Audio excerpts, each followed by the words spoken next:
नमस्कार, सुप्रभात। मैं सत्येंद्र कुमार मौर्य, लक्ष्मी प्रसाद मेमोरियल पब्लिक स्कूल, गोला बाजार, गोरखपुर से।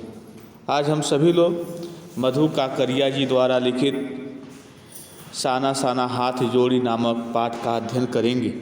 इस पाठ के माध्यम से मधु काकरिया जी यह बताने का प्रयास करती हैं कि किस तरह से पहाड़ी क्षेत्रों में, जहाँ की भूमि समतल नहीं है, बहुत ज़्यादा ठंडी पड़ती है, बर्फीली ज़मीनों पर किस तरह से वहाँ के लोग रहने के लिए मजबूर हैं। तो प्रश्न उठता है कि इतने जब कठिन या जीवन के अनुकूल जहाँ का रहन सहन नहीं, वहाँ पर क्यों रहते हैं लोग। इस बात का उन्होंने यह जिक्र करते हुए बताने का प्रयास करती हैं कि मैदानी भागों में जो रहन सहन है पहाड़ी भागों के रहन सहन से काफ़ी बेहतर है, और इस तरह पहाड़ी भागों से यदि मैदानी भागों में लोग आएंगे तो उनके व्यवस्थित होने में काफ़ी धन की आवश्यकता होती है, जबकि पहाड़ी भागों में उनकी ज़मीनें, घर द्वार इत्यादि बेच कर भी यदि वो आना चाहते हैं तभी भी मैदानी भागों में बहुत ज़्यादा वह पैसे लेके नहीं आ पाते हैं। इस तरह से उन्हें काफ़ी जनजीवन में काफ़ी परेशानियां होती हैं, और फिर भी लोग इतने ख़राब मौसम, ऊंचे नीचे पहाड़ों, बर्फबारियों के मौसम में रहने की इस तरह से आदी हो जाते हैं। उन्हें मैदानी भागों का घनत्व या का व्यक्तियों का जो संख्या होती है उन सब के बीच में अपने आप को एडजस्ट करना या रहना वह लोग सही से कर नहीं पाते हैं। तो आइए देखा जाए मधु काकरिया ने इसमें क्या बताने का प्रयास करती हैं।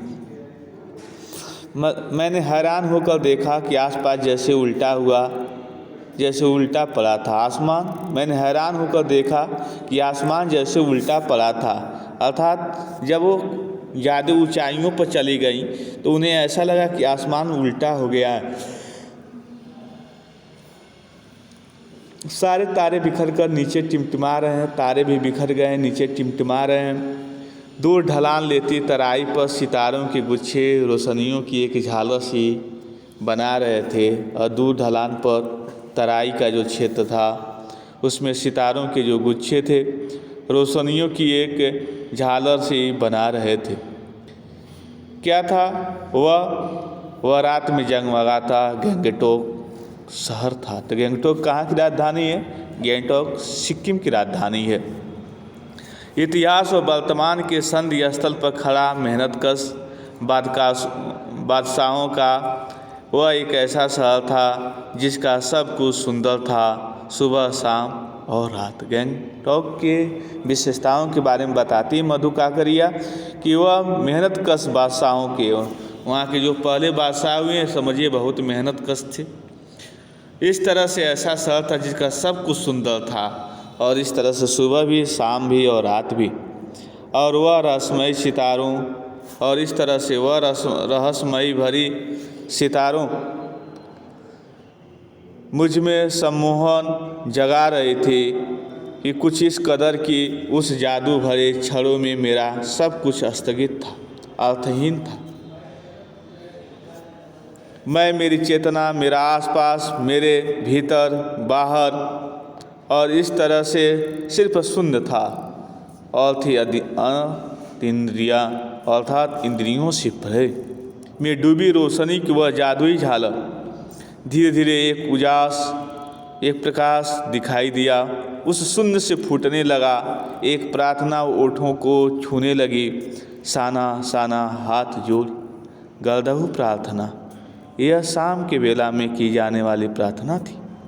हमरो जीवन तिमरो कौशली, छोटे छोटे हाथ जोड़ के प्रार्थना कर रही हैं कि मेरा सारा जीवन अच्छाइयों को समर्पित हो, मेरा सारा जीवन अच्छाइयों को समर्पित हो।